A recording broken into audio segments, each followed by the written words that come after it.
La Côte d'Ivoire a signé le 30 juillet 2026 son premier accord de coopération avec le Botswana pour renforcer son secteur minier grâce à l'expertise du leader africain du diamant. Ce partenariat doit contribuer à moderniser l'industrie extractive ivoirienne et apporter sa part dans le PIB à 14% d'ici 2030.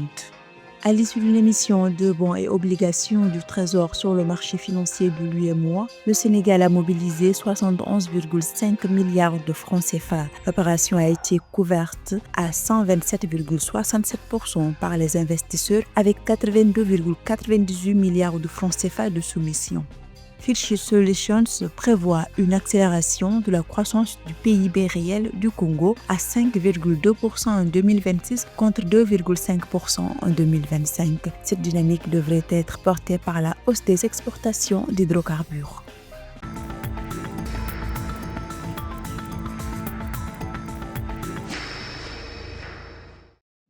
La Côte d'Ivoire a signé le 30 juillet 2026 son premier accord de coopération avec le Botswana dans les secteurs des mines et de l'énergie. Ce partenariat avec le premier producteur africain de diamants et référence en matière de gouvernance minière vise à renforcer les capacités ivoiriennes et à promouvoir une exploitation plus durable des ressources extractives. Le diamant représente environ 70% des exportations botswanaises et près de 30% de son produit intérieur brut.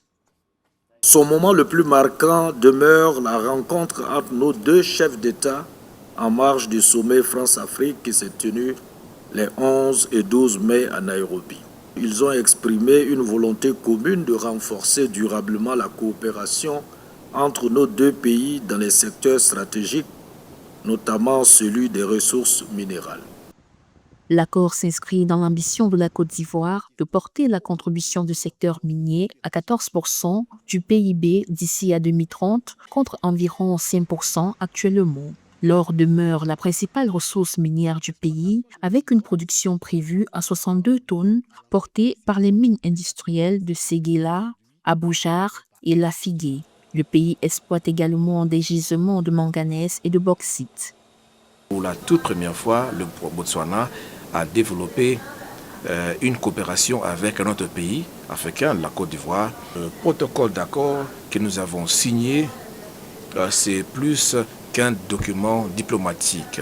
L'avenir de l'Afrique ne sera pas seulement construit par le pays qui travaille de manière isolée pour renforcer leur détermination, mais par les nations africaines qui travaillent ensemble.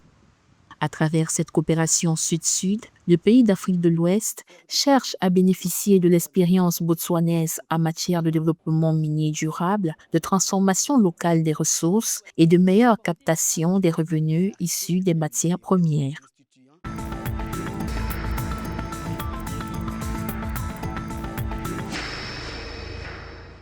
Le Sénégal a dépassé ses attentes lors de son émission le 31 juillet 2026 sur le marché financier de l'UEMOA en visant initialement 65 milliards de francs CFA. Le pays a finalement réussi à lever 71,5 milliards de francs CFA. Cette opération a suscité un vif intérêt des investisseurs qui ont proposé un total de 82,98 milliards de francs CFA correspondant à un taux de couverture de 127,67% et un taux d'absorption de 86,16%.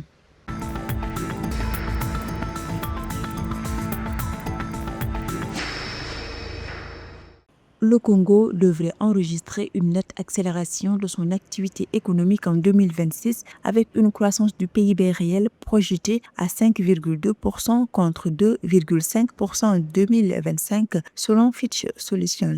Cette progression serait tirée par le dynamisme du secteur des hydrocarbures, notamment après l'achèvement de la phase 2 de Congo LNG. Ce projet devrait entraîner une hausse de 128% de la production de gaz naturel et de 27,2% de la production globale d'hydrocarbures.